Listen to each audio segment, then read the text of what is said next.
نبی کریم صلی اللہ علیہ وسلم فرمائی بنی اسرائیل کی او سړی دی ډېر زیات عبادت یې وکړه الله او د یو جزیرې ته لال منتقل شو هغې کې رهبانیت جایز و زمونږ په وطن کې زمونږ په دې دین کې رهبانیت منع دی رهبانیت دې ته به وي چې د الله عبادت به کوو نه به واده کوو نه به بچي راوړل نه به چا سره غم خادي کوله به ځان له به جونګړه کې پروت و یا غار کې به پروت و او د الله عبادت به کوو دغه سړی ملاړ یو جزیرې ته منتقل شو او په هغه جزیره کې د پروردګار عبادت شروع کو او نیک سړی الله په مهربان نو الله ورته په هغه جزیره کې د انارو یو بوټی پیدا کړ او خواږې اوبه جزیرې نه ګیر چاپېره خو ترخې د سمندر دریاب اوبې خوږې اوبې وله پیدا کړې نو ده به هغه انار را شوکاو او هغه به یې خوړو یو انار باندې به یې د ورځې ګزاره کوله او د هغه خوږو اوبو نه به یو کنډول لا ډک که هغه به یې څکه دا د ژوند نبی کریم صلی الله علیه وسلم فرمایي 1500 کال عبادت په دغه جزیره کې وکړه خالص د الله د رضا لپاره 500 سال او تاسو اندازه ولګوئ چې 1500 کاله په دغه طریقه عبادت کې چې دا به څونه خوږ عبادت دی مونږ خو چې عبادت کوو نو دلته کې بچي دی هغې له به خامخا څه ډوډۍ میړه پیدا کوو او چې دلته عبادت کوو اخواته به مونږه غمخادیم کوو هلکه فلان کې مړ دی فلان کې واده دی ځای راځئ به والا په دې سم نو نه ښځه شته او نه بچي شته او نه مور او پلار شته او نه رونه او تربوران شته هېڅ بوج پې نشته 500 سال یو شان لګیا د عبادت کوي او نه ډوډۍ پسې منډه شته الله والا د انارو بوټي زرغون که او نه اوبو پسې منډه شته خوا کې ورته الله چینه زرغونه کړه او نه ریاکاري شته چې ګنې د عبادت چاته ښیمه مونږ خو اکثر تسبیح والا خو چې څوک ووي نو زر یې راوباسو هغه مخکې ورته ټساټ کړو چې دې وویل چې یا تسبیح غواړئ مونږ خو هغه عبادت هم ګډوډ دی خلکو لپاره یې کوو خلکو ته یې ښایي 1500 کاله حضور پاک مبارک فرمایي ګورئ 1500 کاله بیریا یو شان او وی دروازې روجا او د شپې عبادت داسې 500 سال دروازې روجا او دروازې عبادت او د شپې عبادت چې کله مړ کېده الله ته سوال وکړ یا الله زما یو درخواست دی هغه واوره بس نور هېڅ نه غواړم یو خدای چې ما نه سا وباسې د سجدې په حالت کې رانه وباسه چې په سجده پروت یم او د ما نه سا لاړ شي حضور پاک فرمایي وی الله ته بنده نږدې د سجدې په حالت کې وي یعنی په سجده پروت دی وخت کې بنده الله ته ډېر زیات نږدې او یو صحابي د حضور پاک نه تپوس وکړو وی د الله رسوله زه ستا د جنت ملګرتیا غواړم جنت کې تا سره ملګری شم وی علیک بکثرت سجود سجدې ډېرې لګوه ډېر لمونځ کوه ډېر سجدې لګوه ما سره به د الله ملګري کړي نو سجده کې بنده الله ته نږدې وي وی خدای د ما نه چې څه وباسې د سجدې په حالت کې رانه وباسه دا یو سوال او دویم سوال دا زما دا وجود بیا د سجدې په حالت کې محفوظ کا چې زه په سجده پروت یم زما وجود نه خاوره وخوري او نه حیوانات او نه دا چرن پرن چې زما وجود د حالت د سجدې کې محفوظي تر قیامته پورې چې قیامت هم راشي چې زما وجود په سجده کې پروت وي چې خلک د قیامت په ورځ باندې د قبرونو نه پاسي او زه د سجدې نه سر اوچت کم او تا ته در روان شم څونه عجیبه مزیدار سوال یې کړل نبی کریم صلی الله علیه وسلم فرمایي چې الله والا هغه سوال قبول کړ چې کله مړ کېده د سجدې په وخت کې د څه ووته بلکل د سجدې په حالت کې او حضور پاک فرمایي اوس هم د هغه وجود د سجدې په حالت کې په هغه جزیره کې الله محفوظ ساتلی دی خو چې کله سجدې کې د څه ووته الله ته ور مخامخ شو پروردګار ورته فرمایي زه پلانکي بنده ما په خپل فضل و کرم وبخلې او جنت ته ځه چې دا خبره الله وفرمایله نو دې څه وایي دې لکې وایي اوس الله ته خو مخامخ نشي ویلی لکې وایي ښه الله په خپل فضل دې وبخلم دا ما چې 1500 کال عبادت کړی په خپل فضل ته بل څوک ولې نه بخي ما خو 1500 کال تندې درته سولولی او 1500 کال مې روجې نیولې او نارې تندې مې تېرې کړې او خلکو دنیا کې خپل خواهش استعمالو او ما خو نه ښځه کړې ده او نه مې بچي ساتلی دي بیریا پرله پسې 1500 کال عبادت مې کړی او نه دی کې غم شته نه ښادي شته نه چا سره منډه شته او نه ګټه شته یو شان لګیم هر څه مې پرېښي دي نو بېشکه خدایه ستا په فضل به جنت ته ځم دې نه انکار نه کوم خو الله زما هغه 500 کال عبادت پر یم پکې لږ یاد کړی و که نه چې زه خوشحاله شوی وم داسې به دې ویلي چې ما فضل هم دی خو تا هم 500 کال عبادت کړی خواري دې کړې ده محنت دې کړی اوس هم بعضې نوکر چې څه خبره راشي او هغه نیک څه خبره کوي صاحب زما هغه یو پوټې زما د دې خدمت خو لږ ذکر پکې وکړه چې خوشحاله شم نو الله زما هغه عبادت خو به دې هسې ویلو چې فضل مې دی خو تا هم 500 کاله عبادت کړی دی ورونو ګورې الله علیم بذات الصدور دی زمونږ په زړه کې به یو خبره راشي او الله به ترې د مخکې نه خبرداري داسې ده که نه لکه خبره راله پروردگار دې خبردار بس فوراً الله چې دا خبره لکه راله الله فرشتو ته فوراً وی دا بنده حاضر کې راولئ کم که راولو وی د دوزخ نه د 500 کالو په مزل لرې ودرلی ډېر نږدې هم نه 500 سال د دوزخ نه د 500 کالو په مزل لرې ودرو الله دې مستعد دی چې څنګه ویدرو او یو سخته د دوزخ هوا پې راله دا وجود یې اوچ کړس شو او تندې ونیوه خدایه د تندې مراو یو فرشته والا راله غیبي هغې سره په جام کې خشته مزېدارې اوبه دي هغې وله راوړی د ور منډه کړی هغې ته یې هغه اوبه اوچتې کړې د ور ټوپ کړی هغې ته یې نورې اوچتې کړې ای د خدای بنده د اوبه راکړه د تندې مړ شوم وی دا اوبه مې تاله راوړي دی فرشته ورته وه خو دا دنیا خو نه ده چې خیراتي اوبه څکې هلته یې خیراتي اوبه څکلې هدې به قیمت ورکوي ما سره څه دي قیمت خو ما دنیا کې پرېښی ما سره خو دلته څه نشته وی نه داسې قیمت د نه غواړو چې د سره شته هله شابه زر وایه تندې مړ شم وی د دې یو جام اوبو قیمت 500 کاله عبادت دی که در سره یي او راکولی شي خو درکو او که در سره نه یا یو ردم پکې کمي نه درکو وی دا خو شکر دې شته را سره کله چې یو ورځ زیات ته یاد نه که هله شابه دا واخله دا واره دا 500 کاله عبادت خو ما دا اوبه راکه وی سوچ پې وکړه ګورې په زور یې نه خرڅو یو سړی دکان کې سودا خرڅوي په دې خرڅوم او په دې اخلم دا 2 کسو جوړه ده که سوچ پې وکړه ګورې په زور یې در باندې نه خرڅو وی بس هر څه چې دي ما ته قبول دي شابه شابه زر راکوه هغه جام اوبې ورکړې هغې وڅکلې الله فرشتو ته وی ځه مخامخ یې کړې وروڼو ګورې دا حقیقت دی هارون الرشید بادشاه ته یو سړی وایي ډېر لوی بادشاه و ډېر عادل بادشاه وی تا نه یو تپوس کو یو بزرګ ته وی ما ته نصیحت وکړه او ته یو تپوس ته نه کوم وی که چېرته ته ډېر زیات تږي شي او د تندې مرې اوبه نی او یو سړی در یو جام اوبه را پیدا کي او درته وایي چې د اوبه در کوم خو دا نیمه بادشاهي راکړه نو په دې یو جام به دا نیمه بادشاهي ورکړې هغوی بادشاهي سره پاره چې زه مرمه نو بالکل به یې ورکړم چې اوس نه میلاویږي بغیر دا نیمې بادشاهۍ نه نو دا نیمه بادشاهي به ورکړم خو چې اوبه وڅکم چې مرمه بادشاهي خو چې سړی مړ شي په بادشاهۍ څوک څه کوي وی ښه زه ټیک شو یو جام یې درکړې نیمه بادشاهي دې ورکړه اوس تا هغه جام اوبه وڅکلې ادې خېټه کې ونښتې انوزي لاندې بعضې وخت کې سړو واړه بول بند شي که نه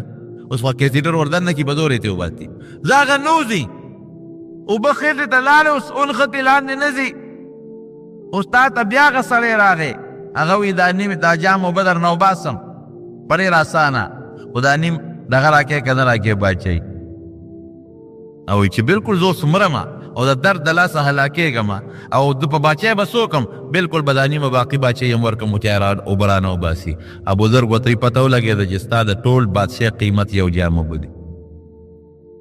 دقه شی دی نیمه په یو جام ورکې او بیا په حکم نیمه بادشاهي ورکې دا حقیقت دی ورونو ګورئ موږ سره د خدای د نعمتونو قدر نشته بې درېغه نعمتونه یې موږ سره د هغې قدر نشته چې الله ته کله ور مخامخ شو الله ورته وایي بنده ما خو په خپل فضل بخلی دی خو تا خبره د حساب کتاب وکړو نو راځه چې اوس حساب کتاب وکړو تا په خپله د یو جام اوبو قیمت 500 کال عبادت مقرر کړی دی موږ په زور در باندې نه دی خرڅ کړی پته ولګېده چې زما یو جام اوبه د 500 کالو د عبادت برابر وي اوس 100 جام اوبه د دنیا کې څکلي دي د یو جام په عوض کې 500 کاله راوړه. چې کمیډیا خو دې جوړه کړې دي خو دې واغې په هغې خو دې جام وبس کړلی دي.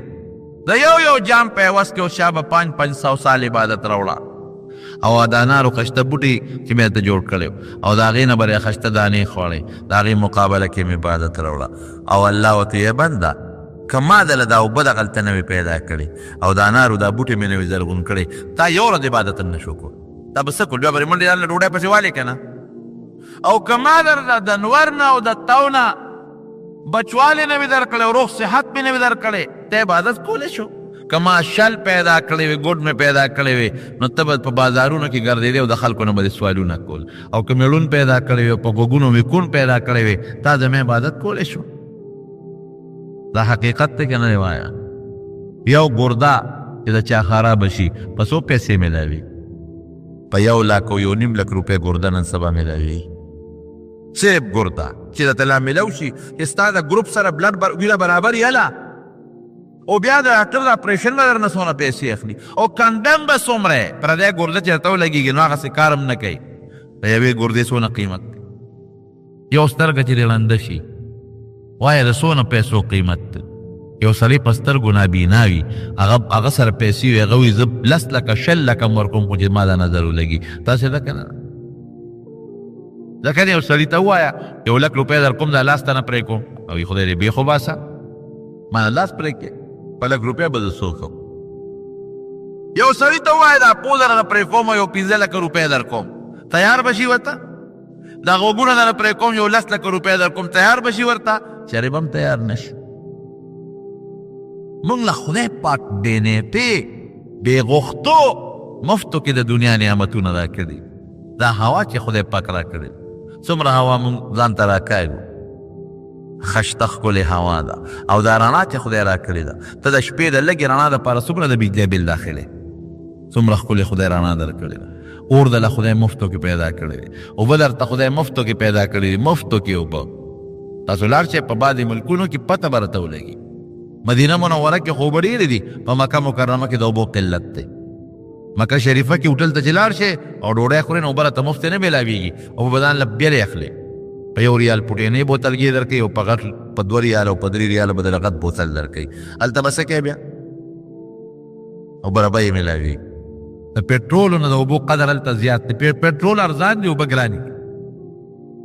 مونږ له خدای پاک مفتې اوبه را کړي دي مفتې رڼا را کړې ده او مفتې راله خشته ښکلې ژوند را کړی دی. دا د خدای پاک فضل او کرم دی. ګورئ نو الله ورته فرمایي چې شا به اوس راوړه که نه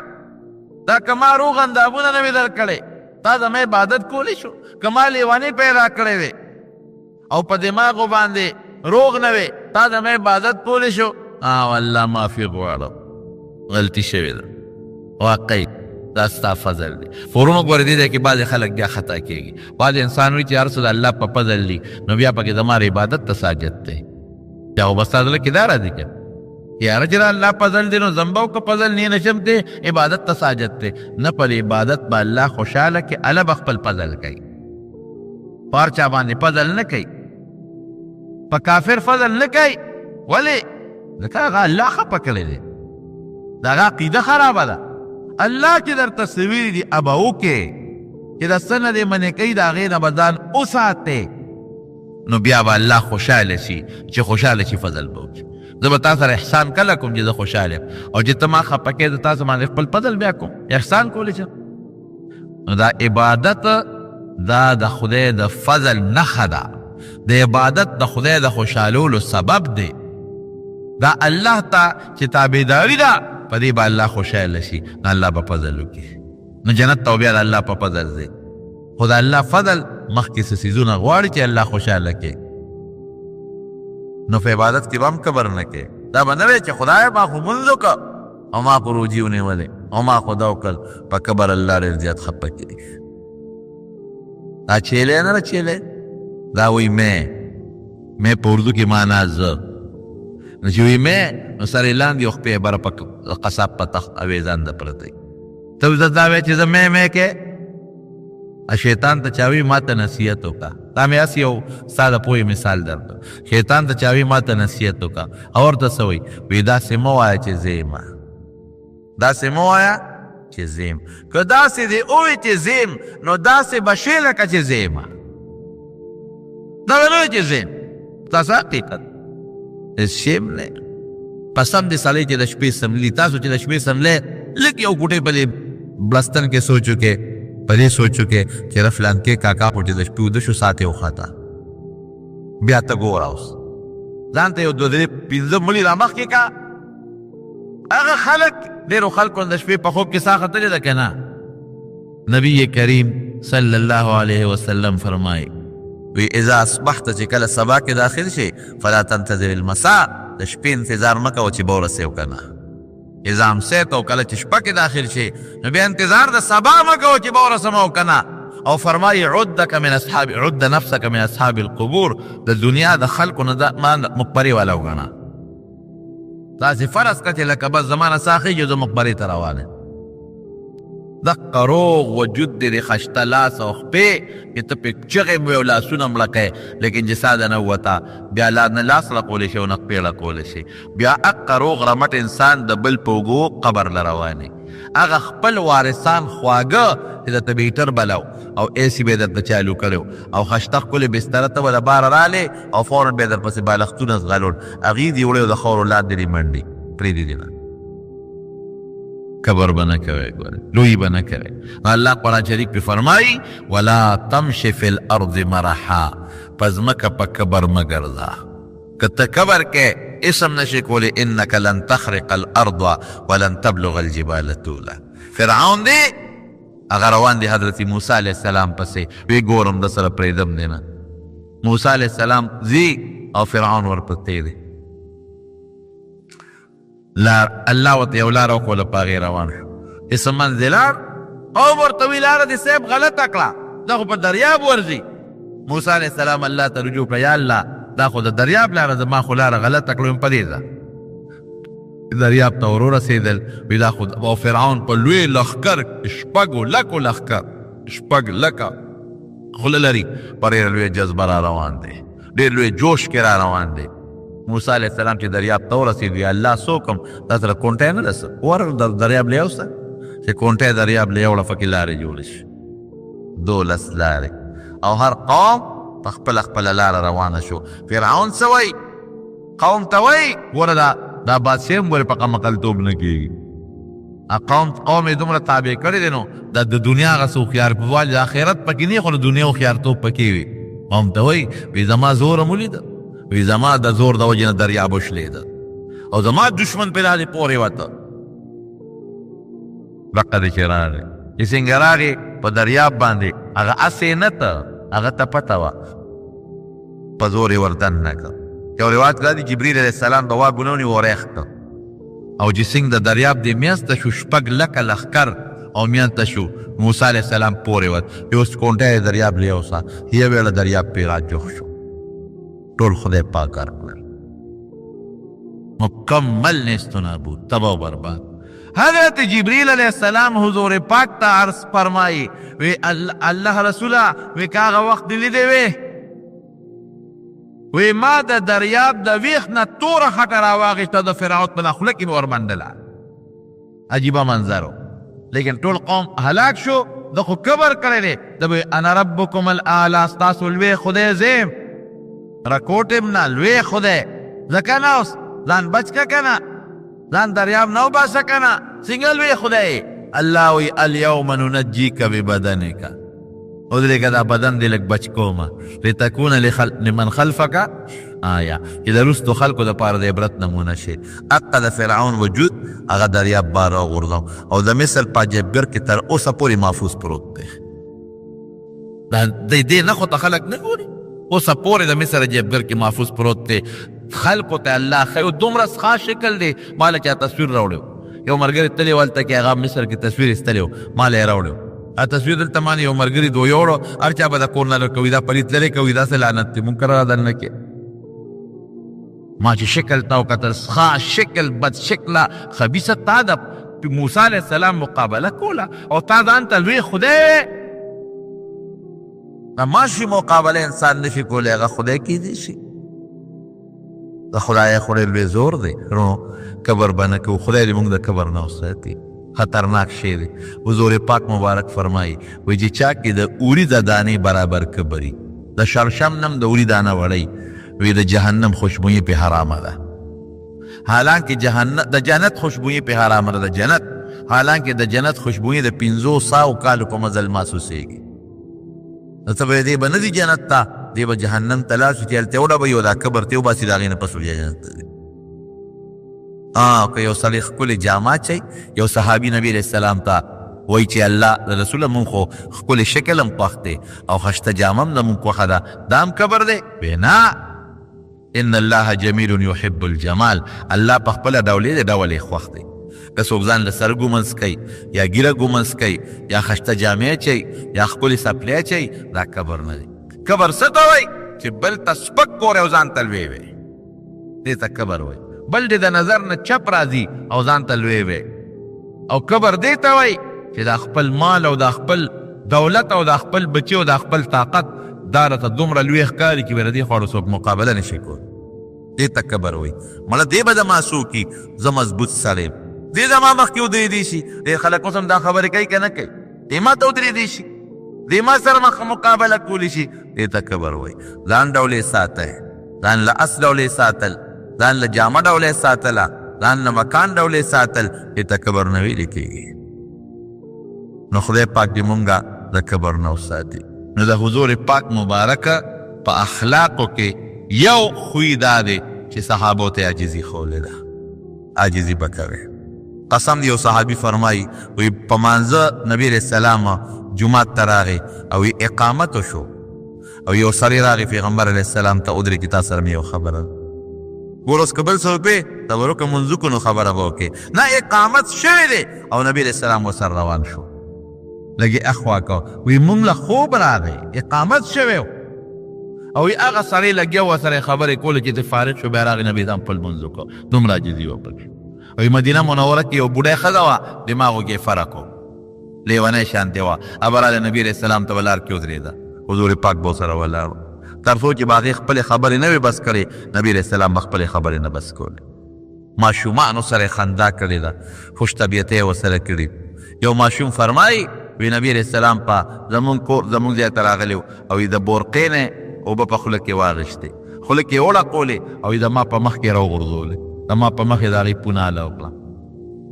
او مجلس کې چې به حضور پاک ناستو نو وی چټې را کونډۍ مبارک کې د نورو صحابو نه مخکې کړي نه دي که د بهر نه به څوک مسافر راغی نو هغې ته به دا پته نه وه چې دی کې پیغمبر کم یو دی ځکه موږ سره به ګډ یو شانتې ناستو او که څوک بیا رخصته و نو د هغه لاس پې نیولی و نو چې ورسره به د کلي نه بار ووت نو چې تر څو به ته هغه میلمه لاس نه خلاصو نو پیغمبر علیه السلام به تې لاس نه لر کو دا ښکلی جزي بیبیانو سره په کور کې دننه عایشه بیبي فرمایي مونږ سره به د کور کار کو او چې بانګ به وي جومات ته به دا د حضور پاک خشته ښکلی اخلاق او خوی نو مونږ کې د خدای پاک د هغې په شان اخلاق پیدا کړي یو خوی دا چې کبر به نه کوې تکبر و لویي به نه کوې که جومات کې به کار کېده نو حضور پاک به د خلکو په شان یو شانتې خښتې اوچتولې وړې وې خندق د خیبر په موقع کې نستی شو پیغمبر علیه السلام کوداله په خپل هغه څه ورته وایي هغه دوو شوک والا شی جبل ګنتري هغه څنګه چې صحابه وایي دغسې حضور پاک په خپلې ګنتري اوچته کړې ده او راخلاصه کړې ده پروردګار چې کله د آدم علیه السلام د پیدا کولو اراده وکړه یو فرشته راولېږله چې ته لاړ شه او د دې ټولې ځمکې د دې مخ نه یو لپه خاوره راواله الله په دې څه کې ویره دې نه یو انسان پیدا کو سلی پیدا کې که چېرته ده زما تابعداري وکړه نو کوم جنتونه چې ما جوړ کړي دي دې به هغې له ځي د دا اولاد به هغې له ځي او که ده زما نافرماني وکړو او دې خفه کړم نو کم دوزخونه او عذابونه چې ما جوړ کړي دي به هغې له لېږم دا فرشته راله چې د ځمکې نه خاوره راوچته کړي نو ځمکې دې تپوس وکړو وی په دې خاوره څه کوې وی الله ته انسان پیدا کوي انسان باندې څه کوي وی که ده د الله تابعداري وکړه نو جنتونو ته به ځي او خوشحالۍ به ورکوي او که الله یې خفه که نو دوزخونه دي او عذابونه دي نو ځمکې فرشتې له قسم ورکه ستا دې په هغه ذات قسم یې چې چا رالیږلې ما نه خاوره مه اوچته وه ځکه زما نه چې کم پیدا شي زما د جز نه به دوزخ ته ځي نو فرشته واپس الله له لاړه وی الله ما ته خو ځمکې قسم ستا نوم را سیل مه که او د الله د نوم ډېر احترام پکار بله فرشته یې راولېږله هغې سره به ځمکې هغه حساب کتاب وکړه حضرت اسرائیل علیه السلام یې راولېږه ځمکې ته همغه تپوس وکړه او هغه جواب ورکړه ځمکې دل هم قسم ورکوې ستا دې په هغه ذات قسم یې چې چا رالیږلې زما نه خاوره مه اوچته وه ځکه زما یو جز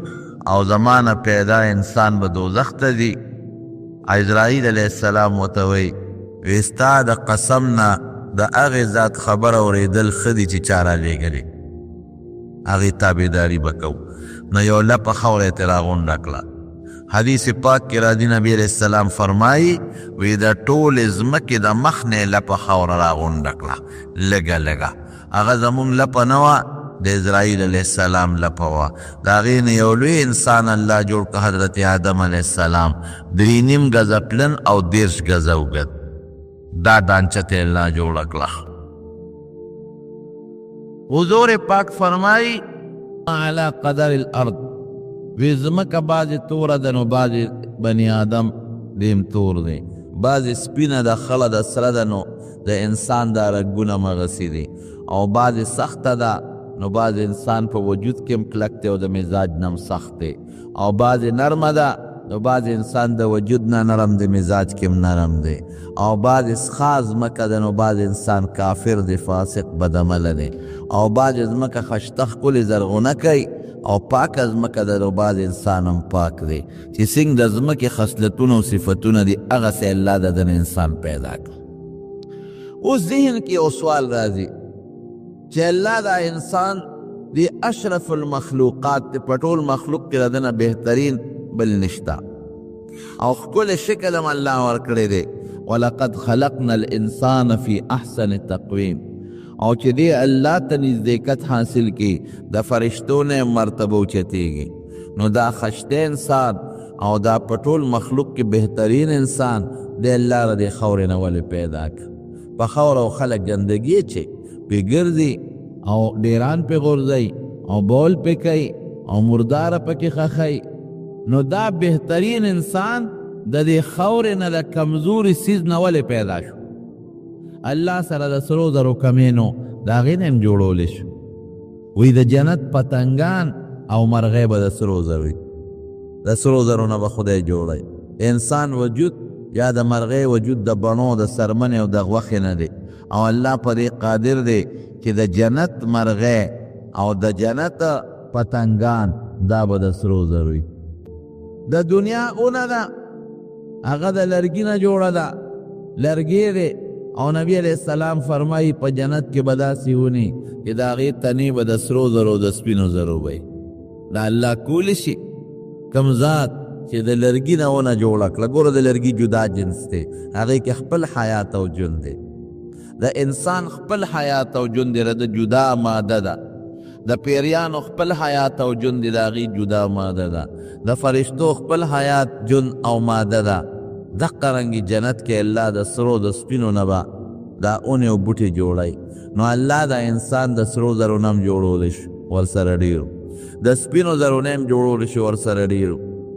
او د صفا خشته ښکلې اوبو نه هم پیدا کولی شو چې اوبې را جمع کړې وي او د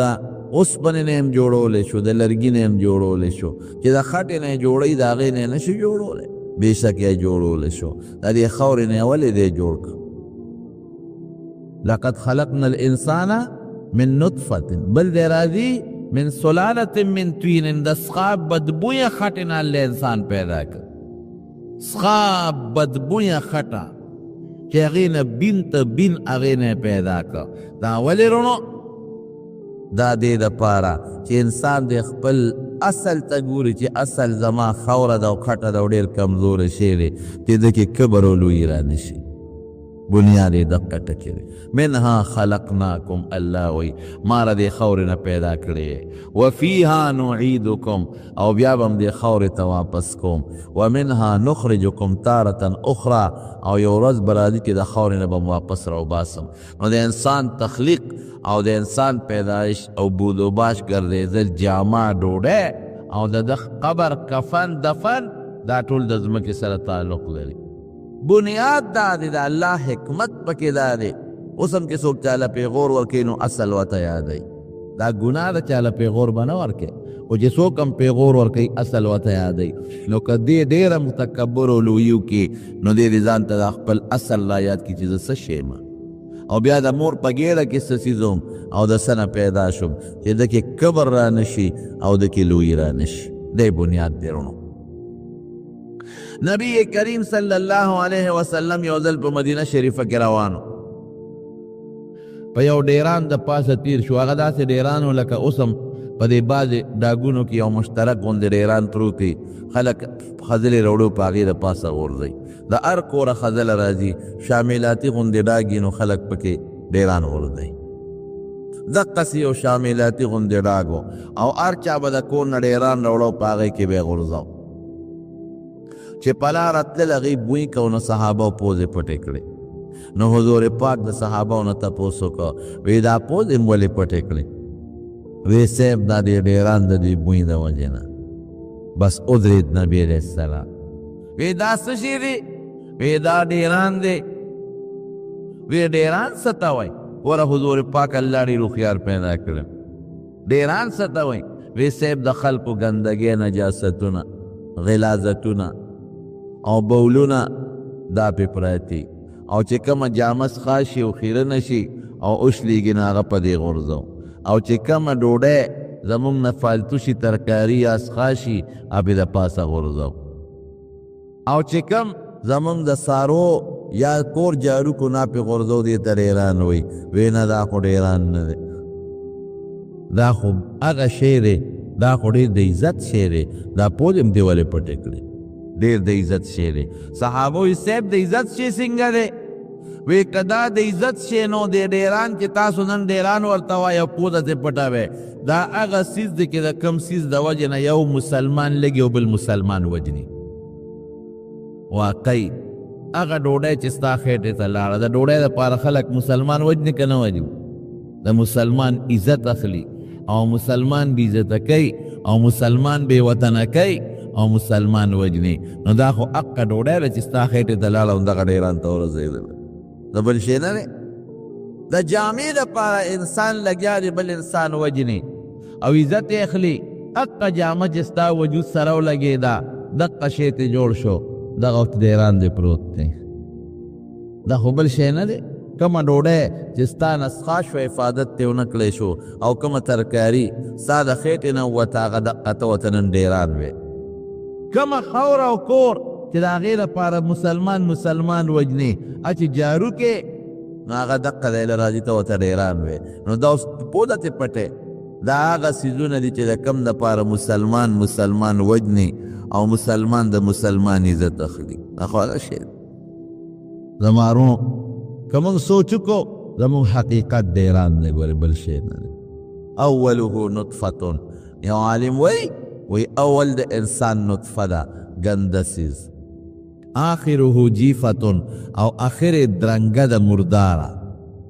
چې کله انسان مړ شي وی خدای مو بخښه 11 بجې جنازه ده یا 2 بجې جنازه ده، بیا اکثر اعلانو کې وي د په 10 بجې بې خښ کو مړی خرابېږي، انتظې بیا خرابېږي، د خپل ټیم نه رستو کول هم نشي، اکثر ټیم را مخکې کېږي بوی به وکړي.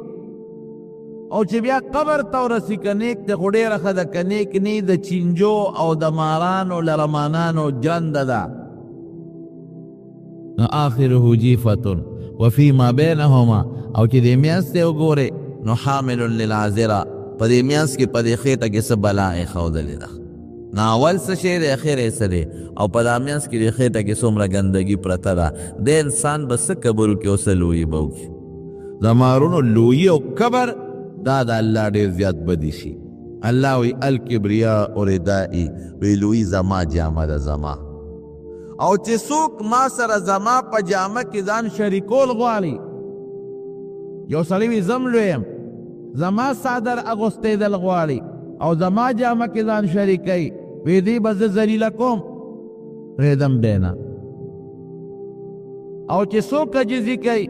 من تواضع لله رفعه الله، الله به اوچتوالی ورکوي. عاجزي اختیار کا مرتبه به خدای درکوي. لویی او کبر دې وکړه نو ذلیله به شي. ولا تمشي فی الارض مرحا، په ځمکه د کبر نه خپې مه راکاږه. بعضې خلک یې په دې ځمکه روانې او کبر کوي، مټې وی او خپې بل بل شانتې اخلي. انک لن تخرق الارض ولن تبلغ الجبال طولا. تاکې زوري په دې ځمکه د خپې وردن نه که نه، او که ډېر زیات زور د کی دا سر د اسمان ته ورسوه که نه د خپې په ځمکه وردن نه کو نه شو، نه یې دا سر اسمان ته رسولی شي. ابو جهل کبر وکړه کم خواله. حضور پاک مبارک د مکې مکرمې د بیت الله خوا کې منځ کو منځ، او دا کافران عتبه، شیبه، ولید دا د غزوې و دا عتبه، ابو جهل، عقبه ابن ابي معيط دا ډله ناسته وه دا کافران. ابو جهل وی څوک به لاړ شي د فلانکي قصاب خانې ته چې یو د وینو او د ګندګۍ ډک یو پیروان راوړي، نو چې کم پکې بدبخت او د عقبه ابن ابي معيط د وی دا به زه وکړم، وی زه دا کمال وکړه. لاړ نو هلته کې هغه د وینو ډک پیروان یې راوړو، ډک. وی په دې څه وکړم؟ وی لږ صبر وکړه چې حضور پاک مبارک په سجده پرېوت، وی په دې شی والا ور واچوه. هغه د وینو ډک د سوټو ګندګۍ نه ډک پیروان هغه د حضور پاک په ملا مبارکه د پاسه ورغورځاوه. نبی علیہ السلام اقصې په خپله سجده پروت دی. عبدالله بن مسعود وی افسوس که زما طاقت دغه وخت کې وی دا کار به دوی کړی وی، نه مې شو، طاقت مې نو. بیبي فاطمه ماشومه ده چا خبر کړه په منډه راغله او هغه شی د حضور پاک د شام ملا مبارکې نه وغورځاوه. ماشومانو ته خو څوک څه نه وایي. نبی علیہ السلام مبارک چې سجدې نه راوچت شو، وی خدای علیک بقریش، علیک بابي جهل او علیک بعتبه، خدایا د ابو جهل رونیسا، نا عتبه رونیسا دا شی. او دوی دومره وخندل چې وی د خندانه په یو بل ور پرېوتل، خدای دا فلانکي فلانکي فلانکي رونیسا، پرېږدي به نه. هغوی پوه شو چې دا خو موږ د سره ظلم وکړو، دی وخت کې خو دی غریب دی، دی وخت کې خو د ده څه نشته ظاهري، الله خو یې مل دی خو ظاهري، او موږ د طاقت خاوندان د مکې بدماشان یو. لیکن ټیک ته چې دی وخت کې لیکن مظلوم فریاد چې نبی علیہ السلام فرمایي چې د مظلوم د آه نه د الله په دربار کې بل تیز شي نشته چې الله ته زر رسېږي، ډېر زر رسېږي. او چې دی الله ته فریاد وکړي، الله څه وایي؟ لانصرنک ولو بعد حین، وی امداد به دې کوم، لږ خیر دی که لږ ساعت پسې، خو مدد به دې کوم، پرېږدم نه دا ظالم. حقه خدای رونیول، اکبرجن خلک په بدر کې مردار کړل. دقه عبدالله بن مسعود فرمایي وی ما ته نبی علیہ السلام مبارک ناستو وی فرمایل چې یاره څوک به لاړ شي یا ابو جهل وګوري چې د څه توره وکړه. دومره کبر یې کو د بدر په دې جنګ کې په دې غزا کې دومره کبر چې دې ملګرو ته وایي وی دا مسلمانان وجنه ما دا به جمدي نیسو مکې ته به بوځو چې ګوته یو نه سیوله وجنه به نه جمدي څو کسان دي جمدي به ونیسو مکې ته به بوځو هلته به سره بیا خپل عمل کوو. دومره کبر و پکې او داسې په یو ناز به ګرځېده چې نن خو زما ډېر لوی طاقت دی، زما له طاقت څوک مقابله کولی شي. حضور پاک پې څو فرمایل څوک به لاړ شي. عبدالله بن مسعود ما یې ودرېږه دا معلومات به درله زه واخلم. وی چې لاړم لاشونه مې اړول راړول وی د ابو جهل لاش پکې راووت. وی لږه غوندې بخاري شریف کې راځي لږه غوندې سا پکې وه. وی یو وخت کې ما نه یو څپې راایستې وه وی مې چې راشه خپل بدل ته واله وی په دې سینه مې ول یو ټوپ وو. وی ما ته وی هغه وخت سره چې څوک یې ما ورته وی چې زه فلان کې یم ځان مې ورته وښو چې خو د مکې مکرمې یو بل یې پېژندل. وی زما د دې سینې په شان لوړه سینه به دې د بل چا لیدي ګوره دې قبر دی. زه حیران شم کله لږ چې انسان باندې تکلیف راشي پکار چې د الله ته رجوع کړي دی عجزي وکړي. موږ نور قبر شروع کړو تکلیف او مصیبت راشي موږ رجوع الله ته نه کوو. دا یو وارننګ لکه بعضې وخت یو ډیوټۍ نه یو ملازم لاړ نشي یو نوکر نو هغه ته د هغه ځای نه اطلاع راولېږي چې د یوې ورځې تنخوا مې درنه کټ کړه د هغه دپاره یو دمکي ده چې نن د ورځې تنخوا کټ شوه که بیا دې غیرحاضري وکړه نو بیا به دې نه میاشتې کټ کړو خو که بیا دې وکړه نو بس هم د نوکری نه دی نو هغه پوه شي چې زه خو د افسرانو په نظر کې رالم په دې نن خو زما یو غلطي ونیولې شوه بیا سم ګرځي نو د الله نه نظر نه خو ته پټېږې نه چرم نه پټېږي یو وارننګ یو دمکي دله درکوي نو پکار دی چې سړي ته لږ تکلیف میلو شي معمولي ذهني ټینشن میلو شي دی الله ته رجوع شروع کړي الله زما توبه بیا به نه کوم نو موږ نور هم مست شو مونږ وایو دا پکې چا راوستې ده مونږ بیا هغې جرم سره ځان نور هم بلد کو مونږ وایو مړی هغه خو دا معمولي غوندې ټک دی که نه لکه بیا الله خفه شو دا یو کوټې غوندې ټک دی دا به راله راکړي نه بیا ورپسې راکوټې ټک نه بیا مضبوط ټکي نو ابوجهل له پکار و چې دغه وخت کې کبر نه وی کړی زما د سینې په شانتې غټه سینه به دې لیدي وی سینه دې څه کې سر ده نه پرېږدو چاړې ورپسې راوویسته وی زما په سر به څه کې وی دا د حضور پاک وخت دی هغه له وړم وی ښه یو چل وکړه زما دا سر لږ اوږد پرې کړه دې سینې سره نږدې چې دا سټ مې اوږد پرې شي چې زما سر په نورو سرونو کې پروت چې د سردار سر ښکاري دې قبر دې دویم قبر ته یې ګوره وی میں چې خدار ماندیم پورا کوم خدا تپوس ته نه کوم چې اوس خاص مړی صادر نوځي د حضور پاک متعلق دی اوس څه سوچ کې زوایا ملګري خو نه تښتېدل او دیوال یې پرېښودې وی ما ته وایي چې زما دې په هغه خپلو خدایانو قسمي لات او عزات او منات چې کوم دي عزا او منات په هغې مې دې قسمي چې د کم وخت نه حضور پاک د پیغمبرۍ دعوه کړې وه او په هغه ورځ مې څومره بدي شو نن مې هغسې بدي شي دا د کبر وی سر مې ترې پرېږده سر او یو مې د حضور پاک په مخ کې مې وغورځاو هذا رأس عدو الله ابي جهل دا الله د دشمن د ابو جهل سر دی څه یې وکړل څه توره یې وکړه همیشه د جهنم خشاک ته نه جوړ او ورته پته وه چې دا برحق پیغمبر دی یو ځل نه څو ځله اقرار کړی دی یو ځل نه څو ځله چې ملګرو مطالبه دې کړې ده لکه دا سالک خو رښتونې معلومېږي ملګري کېږوي نه ښه سردار د مکې زیم او پیغمبري ده ته میلاو شوه د یتیم ته میلاو شوه د سره مال نشته ده ته میلاو شوه مشر زیم ما ته پیغمبري نه میلاویږي او ده ته میلاویږي دا هغه کبر انجام څه شو کم خوا لاړ دا هغه منډی بچ نه که دا هغه دوستانو بچ نه که هغه مال بچ نه که هغه لویه بچ نه که تکبر بچ نه که همیشه د پاره د جهنم خشاک شو ابو لهب د حضور پاک تره دی تره خپل تره چې څه ته وایي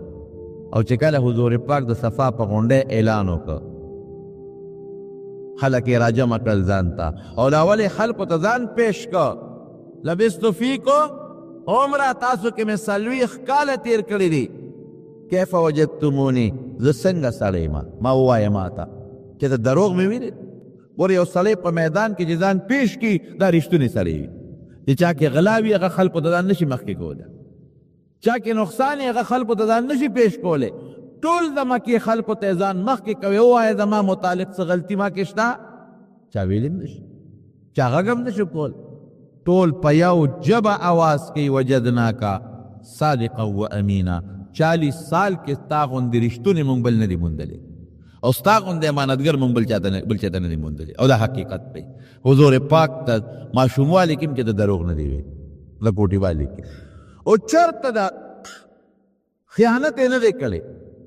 د کافرانو مالونه به ورسره امانت پراتو مخکې خیانت نه دی کړی د کونډو رونډو یتیمانانو خدمت یې کړی دی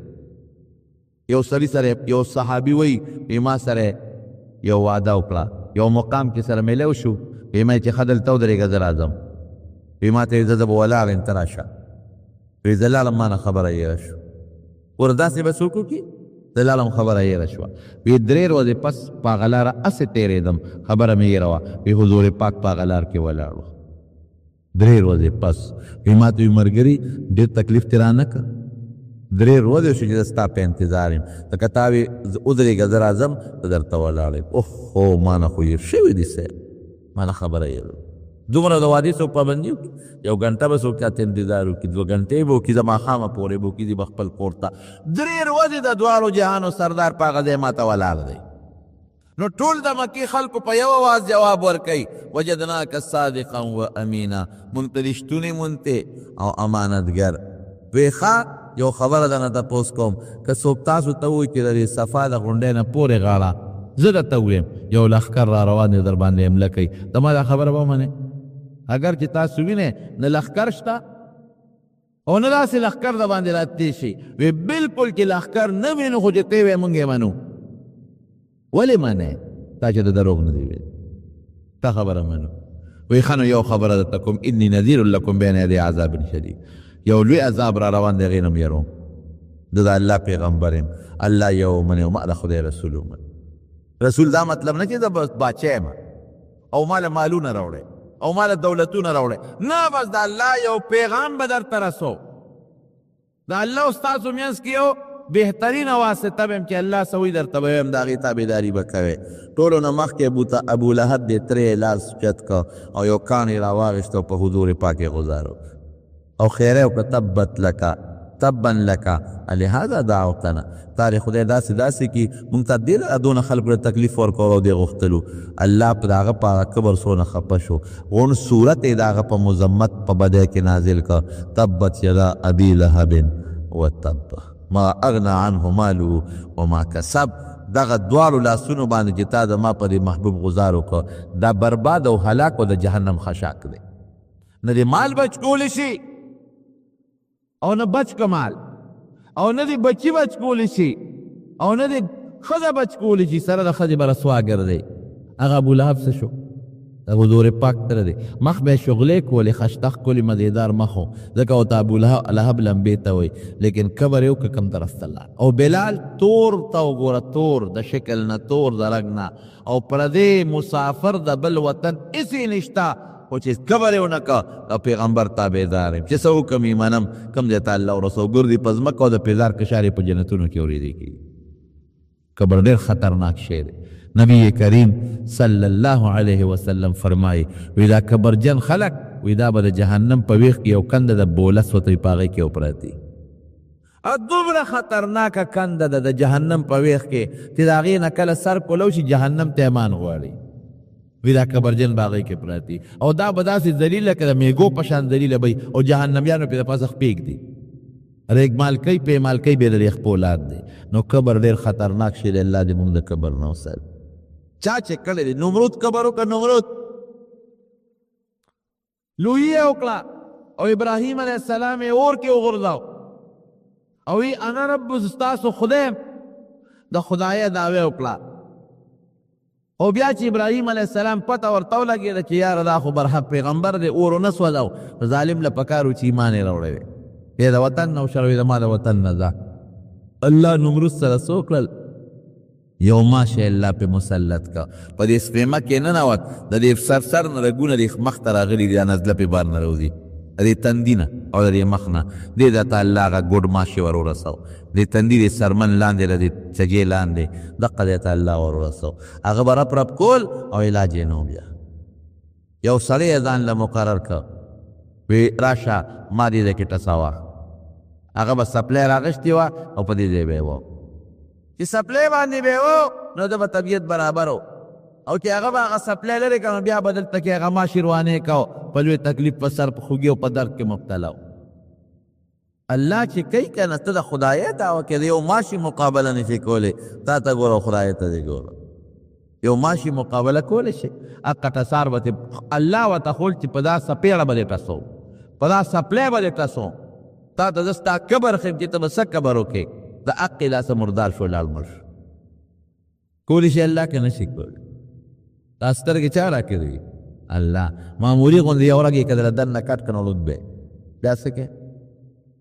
یو رګ دننه که کټ شو د ویښته برابر نرۍ رګ که کټ شو دا مازغه چا در کړي دي الله در کړي دي که یو معمولي غوندې رګ د ویښته ماته یو ډاکټر وایي دومره نري رګونه دي چې هغه په ویښته خو غټ ښکاري هغه رګونه په هغه دغه هم نه ښکاري په هغه خوردبین هم نه ښکاري دومره نري رګونه دي که یو رګ یې دله کټ که بیا به لیونی نه به یخ پېژنې او نه ګرم او نه به بیا پوزه بېدل پېژنې او نه به ځان پاتې پېژنې که یو رګ یې دله کټ که دې غوږونو شاته نری رګ دی که یې دله کټ که بیا به یې سم نه اورې د دې ژبې شاته نری رګ دی که یې دله کټ که بیا به چاړی خبرې به نه کوې او دې ملا دې تیر کې یو نری رګ دی سپاینل کارډ چې ورته دی وایي ډېر معمولي نری رګ دی که دی درله کټ که دی نیمې باندې نه لاندې مکمل به بیا ګوټ شل به پروت دی نه به دې خپه کار کوي او نه به دې ګوته کار کوي نو ته به څه خبر وکړې مټې به وی او ځان پسې به خپې راتاږې او چې یم خو زیم همچومن دیگری نیست زه خو یم ما ته څوک رسي ته هېڅ شی م نه انسان والله بالله که هېڅ شی م وي چې د خدای نه لرې شو هېڅ حقیقت نه لري په یو غاښ کې زمونږ دل راشي مونږ څونه چغې وباسو یو غاښ ته څوک ټینګې نه شي پوټې نه یو دونه غوندې غاښ دی د دې ګوتې د بند نه م راکوټې شی دی او چې په دې د دل راشي نو په کور کې دنه څوک خوب نه شي کولی او چې دستونه را باندې ولګي لکه د خېټه بې اعتداله شوه قسم دی بیا چې یو پنځه شپږو دستو له غسلخانې ته لاړ شي په اووم ځل بیا دنه په پرتوګ کې بېږي تېره کړو نو دا خبرې داسې دي که نه خپلې الټا هم نشي قابو کولی قیدس چپه ولګېده جي بیا د وجود هم څښا دی او پرتوګ هم څښا دی دې انسان ته ګوره د قبر ته وګوره لوی هغه ذات سره ښایېږي چې کم ذات لا بیماری نه راځي مرګ وله نه راځي چاته محتاج نه دی چې هغه یو د الله ذات دی ستړی کېدل وله نه راځي نه ښځې ته محتاج دی او نه بچو ته محتاج دی او نه قوم ته محتاج دی او نه ښځه شته او نه بچي شته او نه قوم شته او نه ورته محتاج دی او نه وله فانس تړیوالی راځي او نه وله خوب راځي او نه د دنیا د هر څه مالک دی دقه ذات لوی دی لوی هغه سره ښایېږي موږ سره لوی نه ښایېږي ابلیس و شیطان امام غزالی وی رحمه الله وی اتیا زره کال عبادت د الله کړی څومره اتیا زره کال موږ به څه کړي 80,000 سال عبادت او بیا دومره زبردست عبادت یې وکړو چې د عبادت د وجې نه د هغه اسمان کې به اوسېده فرشتو سره به ګرځېده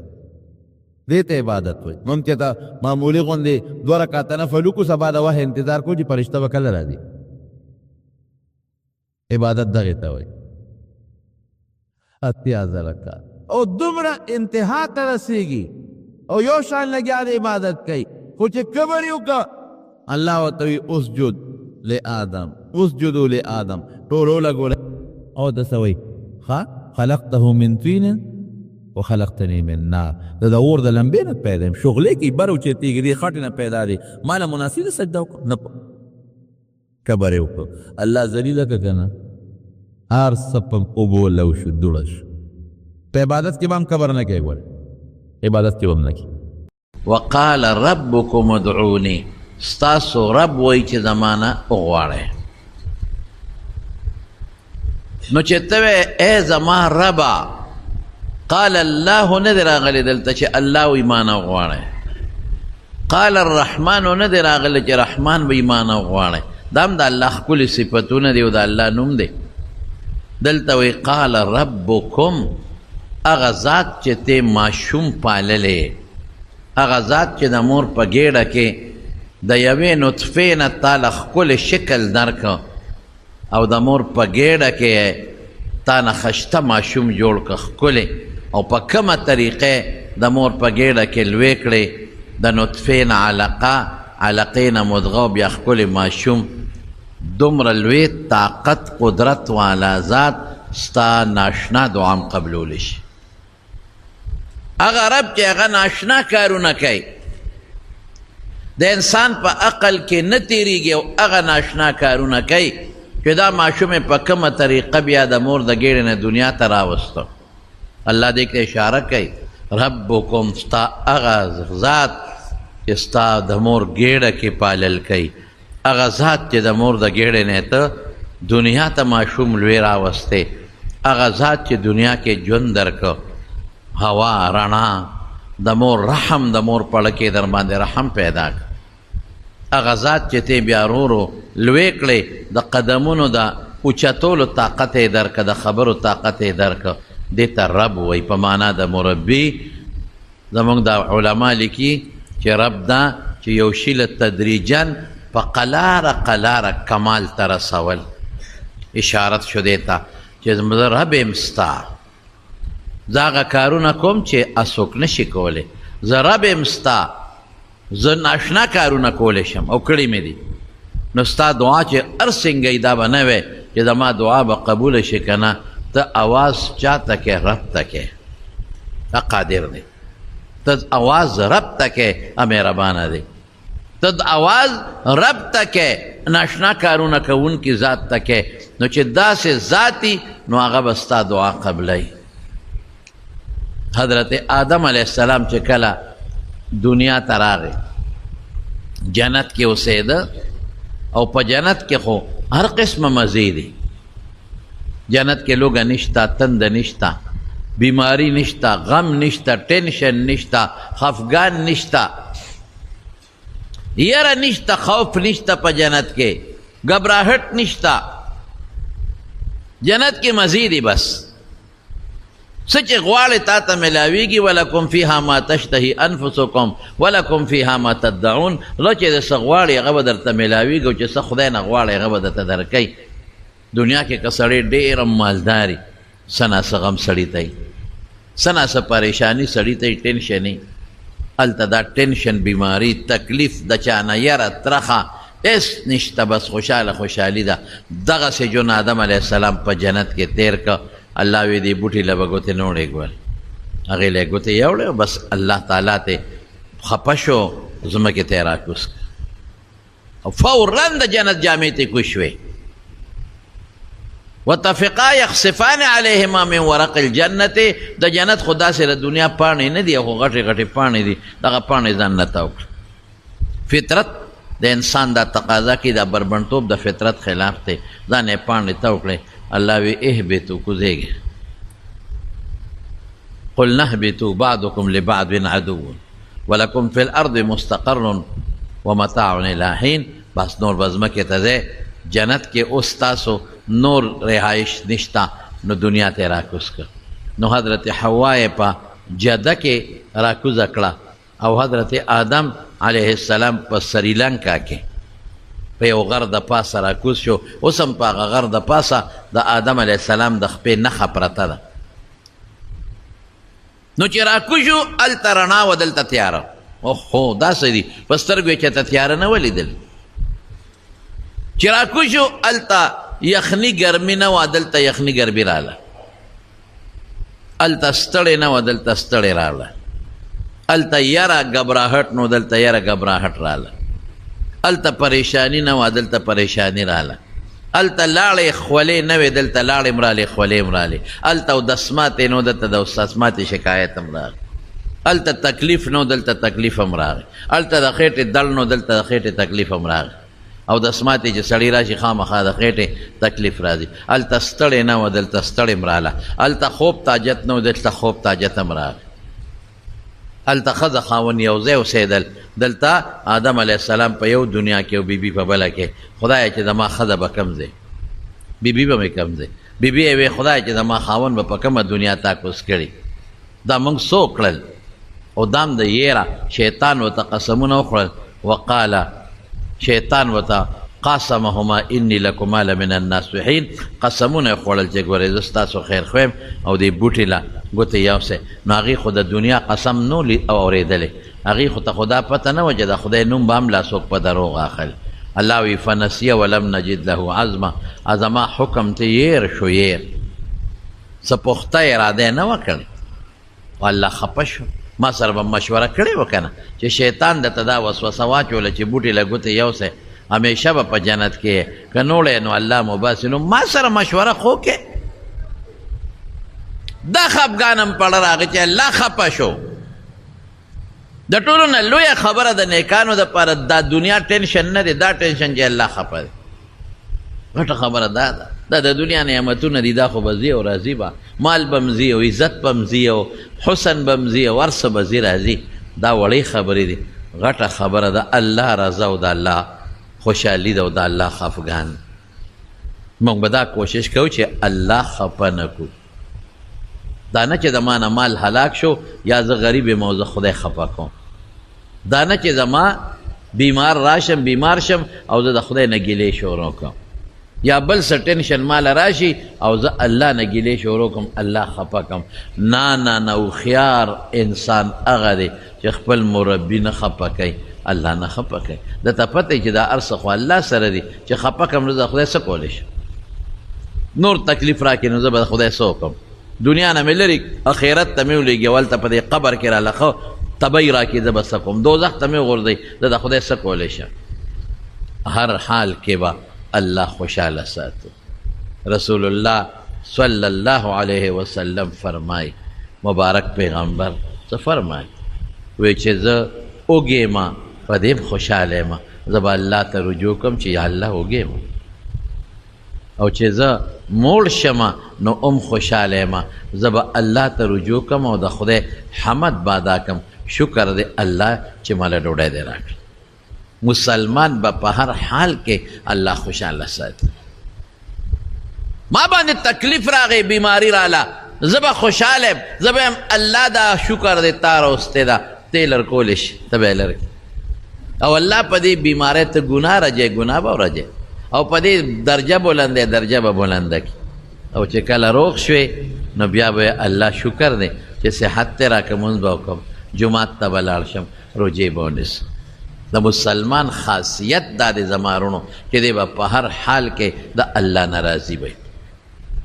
دی به داسې نه نن سبا په مسلمان کې دا لوی غم دی چې کله تکلیف ټینشن راشي د الله نه ګیلې شروع کړي، الله نه خفه کړي ځان، الله پسې بدي شروع کړي، او چې کله موړ شي مستی شروع کړي، بیا په ځان نه پوهېږي، ځان خلکو ته ښیي او مستی شروع کړي. بیا خدای هم د څه نه ناراضي، پیغمبر هم د نظر نه ناراضي، کتاب هم او دین او اسلام پورې بیا خنداګانې کوي. دته ځان دا دین ورته داسې ښکاري لکه چې دا داسې یو بېکاره غوندې شی دی، ځان داسې بل شان حسابوي، جامه بدله کړي، شکل بدل کړي چې ته ورته ګورې د انګریز شکل به جوړ کړي، جامه به د انګریز جوړه کړي، او په ګیرو کې بیا نخرې شروع کړي، یو شان ګیره او بل شان ګیره، داسې خلکو ته ځان ښیي. مړه ته څه شی خو سبی در باندې یو بیماري په دې سر یې د لدونه پوټینې غوندې چینجې ولګو نو بیا به اسپتال کې پروت دی، راشه کینسر ورته لګېدلی، معمولي غوندې په دې اړه کېدلی، لږه وازګه ونیوله نو بیا به پروت دی، او جي دا بس هارټ اټیک دی، نه ښه کېږم، پړپوس کېدله، معمولي داغ پیدا که. غرور مه کوئ زمارونو، مالدارو په مال غرور مه کوئ، ښکلو خشتو په حسن غرور مه کوئ، د بچو او د طاقت خاوندانو په خپل طاقت غرور مه کوئ، عبادت گزارو په خپل عبادتونو غرور مه کوئ، ملایانو په خپلو درسونو کبر او غرور مه کوئ. هر وخت الله خوشحاله ساتئ. دا هر څه نعمتونه ما بکم من نعمت فمن الله، په خدای قسم چې دا د الله د طرف نه دي. الله دې خفه که د خدای څه کولی شي؟ نو ما له کله ډېر خفګان راشي، دا واړه واړه هلکان ووینم نخرې یې شروع کړي، په جامو نخرې، په سر په ویښتو نخرې، ګیره د پیغمبر سنت دی په هغې نخرې، او خلکو ته ځان ښیي چې ګنې زه داسې ناشنا کار کولی شم. او دا دین خو څه داسې شی نه دی، آزاد ژوند مې خوښ دی، ازادي مې خوښه ده، خو چې همدقه راونیسي او په اسپتال کې پرېوځي، بیا مور او پلار مولیانو ته ټلیفونونه شروع کړي، یاره جي زوی مې پروت دی، دوا وکړئ، ژبه یې بنده ده، دا د خدای مقابله نشي کولی.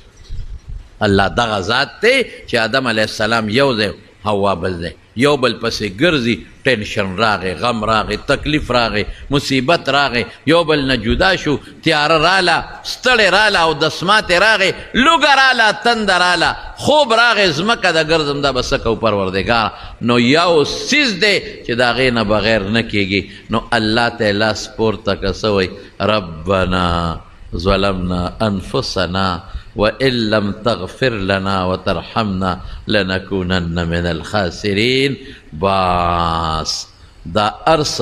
الله ناراضه شوی دی،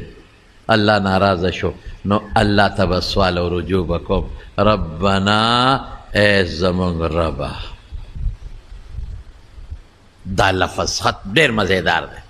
دا د مینې لفظ دی، په دې الله خوشحالیږي. ربنا ای زمونږ ربه،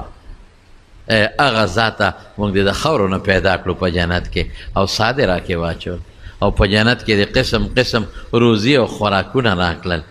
ظلمنا انفسنا، موږ په ځان زیاتې کړې، مونږ له پکار و چې تا سره مشوره کړې وي چې مونږ ته خدا شیطان ظالم وي دا بوټې اخره ګوتې یوسه اخره نو همیشه به جنت کې او که دا دې ونه خوړو نو جنت نه الله وباسي مونږ تا سره مشوره ونه کړه پروردګاره ظلمنا انفسنا ځان سره مو زیاتې وکړه کنه تاله مو تکلیف نه دی درکړی ځان لم تکلیف ورکړه ظلمنا ځان سره هم زیاتې وکړه ځان لم تکلیف ورکړه جنت نه دلته رالو دنیا ته چې د جنت خوشحالي او چې د دنیا غمونه وإن لم تغفر لنا وترحمنا لنكونن من الخاسرين الله استا ته محتاج یو بخنه ستا په لاس کې ده الله معاف که پروردګار دا نه چې خدای پوټې غوندې چالو شو څه چالو شو دا دومره سزا دې راکړه دا دنیا ته دې راولېږلو نه څه کولی چې که دا چغې ووایې په خدای که دا الله څه کولی شي هیڅ نشي کولی نو څه وایي وإن لم تغفر لنا وترحمنا الله که ته مونږ ونه بخې او په مونږ رحم ونه کړې لنکونن من الخاسرین دې نه زیات زیان کې مبتلا کېږو نورم خرابېږو الله نورم خرابېږو خسران کې مبتلا کېږو او همیشه دپاره طالبان پوهېږي دې ورته دوام او استمرار وایي همیشه به په تاوان کې پراته یو ده همیشه به په زیان کې پراته یو هم د بدن هم د دنیا د هر قسمه نعمت دا به لاړ شي نو الله ته لاس پورته که ربنا ظلمنا انفسنا نو دا د خدای خوښه دوا ده ګورئ تا باندې هم تکلیف راشي نو ته به وایې الله ته ظلم نه کې دا ما زیاتې کړی ما غلطي کړې ده نو په هغې دې لږ رانیولې ما دې باندې الله خوشحالېږي نو ګوره څومره د مینې لفظ ربنا ای زمونږ ربه ای زمونږ پروردګار ته ناشنا کارونه کولی شي زمونږ پالونکې ته داسې مونږ پالې چې دا روزي د کم ځای نه راکې دا رزق د کم ځای نه راکې خلکو وی دا خلک به د لوږې مړه شي وی په دې ځمکو کې خلکو ټاونونه جوړ کړل غله به نه کېږي او زه غنم روان شو چا به وی 10,000 من ته به رسي او چا به وی 15,000 من ته به رسي دا به څه کېږي نو الله پاک وی مه کوه درته دونه ارزان کم دونه ارزان چې په سوزکي او ټرکونه به درپسې په کوڅو کې ګرځوم اوړه به درته کور ته در رسوم هم لیدل که ونه لیدل عقل نه بار خبرې کېږي څوک وایي هغه وزیر اعظم تاوان کړی څوک وایي دې کړی دی زمونږ دې سره کار نشي چې چا تاوان کړی او چا زیان کړی دی